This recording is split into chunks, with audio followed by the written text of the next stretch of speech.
All right, so I usually don't do response videos to anything at all. Unfortunately, this video is ass. It's like, okay, so I get it. If you're brand new coming into Linux and you've never used Ubuntu before, or you've never had any other version of Linux, you're just a distro hopper. You're somebody who uses Fedora or uses OpenSUSE and for the desktop environment, right? You just switch distros because one's using Monte, one's using GNOME 3, one's using, KDE Plasma, and you don't know that you can install this onto any distribution you want at any time that you want, right?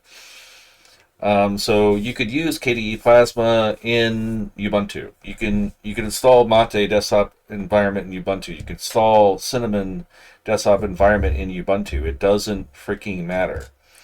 Um, so they were complaining that they installed Kdenlive and the Snap version took 25 seconds to launch. I'm like, okay, I'll give you that.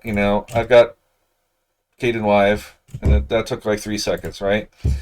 So Snap is kind of unfortunately by default in a lot of in the Ubuntu.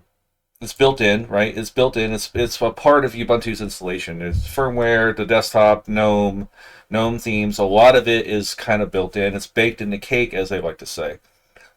Notice I go into Snap Core. This is all I have. It's just the core of Ubuntu. And you can go like Flatpak, list. This is all my Flatpak stuff. So you can install Flatpak and just run that software. I've got OBS Studio, Spotify, Steam, Betterbird, Proton Up Qt, Chromium, all like bunch of Mesa stuff, like everything in there, right? So you don't Ubuntu being a corporate backed operating system the same way that Red Hat backs Fedora. Fedora's their baby, right? That's you're beta testing everything for Red Hat, and Red Hat is also it's corporate backed. You don't have to use it, but you don't have to use a lot of things inside here. Wayland with the new version of GNOME, Wayland's causing all sorts of fucking problems right now with gaming. I don't have that installed. Let's see here. Forget the I have Xorg. So Wayland is by default uh, what GNOME is using right now, and it was causing problems with gaming. I disabled it permanently, and now I just have Xorg on my gaming machine. X11, there it is, Xorg. So it's just one of those things where if you don't know, then I guess you're having a problem, right? Didn't know that he could install Flatpak in Ubuntu and use that instead. Trying to install sudo like Firefox and like sudo app install. Of course, it's going to default with their default.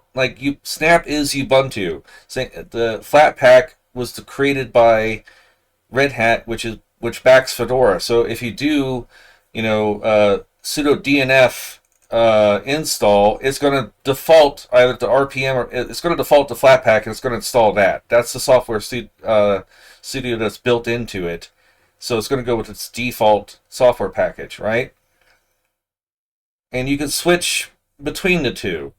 But if you're brand new to this, I guess you didn't know it. And so this is where I was having a little bit of a problem with this video. Is like it's being made from somebody who just seems like they switched distros because another distro looks better, not knowing that you can install the desktop environments and you can customize whatever you want in whatever distribution that you're using. So it's like, my dear effing God, just if you're in Ubuntu, and I use Ubuntu because it is the most. It's one of those things where it is the most prevalent Linux distribution out there. It's got the most eyes on it. It's got the most people developing for it. It's got the most everything. all the spin-offs, Pop OS, Cinnamon, you name it, they're all spin-offs of Ubuntu, so you might as well just use it. And you can customize it to however you want. If you don't want to use snaps, you do not have to. I don't even have the Snap Store installed. You know, going into software, this is Flatpak, right? So you can remove all of it, install only Flatpak, and have a very fast system at your disposal. And at the same time, it's just like, you know, with any Linux distribution, it's not going to turn. I almost went NeoFetch because it's been discontinued. You don't want to use it. It's not going to turn an old ass computer into a freaking gaming rig, right? So it's one of those things where you've got to have a decent PC as well to be running stuff. I happen to have a decent PC. I've got an i9 12900K, a 7800 XT, 64 freaking gigs of RAM. I'm on an everything installed on a 2 terabyte NVMe drive. You've got to have a decent computer to be running everything super fast with Linux. You can save old PCs, but it just seems like the free and open source community expects that they could buy some 10-year-old piece of crap, throw Linux on it, it's going to run like better than modern hardware. I'm like, no, that's just not how it works. And I get that there's free and open source, and I understand and I support that, but at the same time, without corporate backing, free and open source would be just a lot of incomplete garbage software that doesn't work. Gaming on Linux was not a thing until Valve took it seriously. And Wine has been around forever, and with the even 10 years ago when I tried gaming on Linux in 2010, it was a hot mess and it was trash. We need corporate backing. We need corporations to add source code.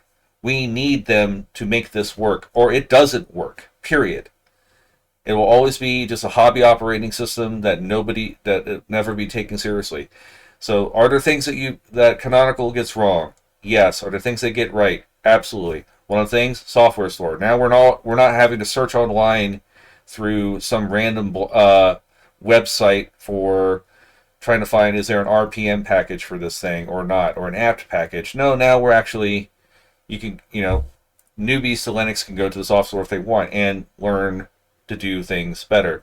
This individual, again, didn't know they could remove the Snap Store, and they didn't know they could just install Flatpak. And there's a lot you can do to customize it. It is still Linux. It is still yours. They have snaps in the background. You don't have to use it. Right?